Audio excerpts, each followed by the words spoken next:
আমি যখন মায়ের কাছে কিছু চাই, ও মামা কি হয়েছে? কালকে তো আমার জন্মদিন, আমাকে 500 টাকা দেবে মা? 500 টাকা? কেন, তুই 500 টাকা দিয়ে কি করবি? বন্ধুদেরকে খাওয়াবো। এক পয়সা ইনকামের মুরদ নেই, ওনাকে 500 টাকা দিয়ে বন্ধুদেরকে জন্মদিনে খাওয়াতে যাবে? বেরো ওখান থেকে, বেরো। সবসময় তুমি আমার সাথে এমন করো, দাও না মা। তুই আরেকবার টাকা চেয়ে দেখ, মেরে মুখ ভেঙে দেবো কিন্তু বলে দিলাম। সবসময় এরকম করে। দূর।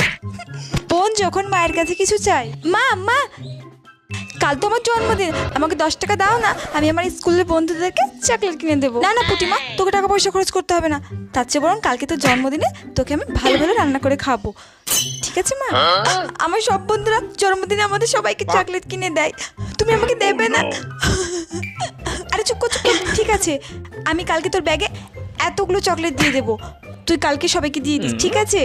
ঠিক আছে, আমি আমার বন্ধুদেরকে সবাইকে চকলেট খাবো। কি মজা। ঠিক আছে ঠিক আছে, খাইয়ে।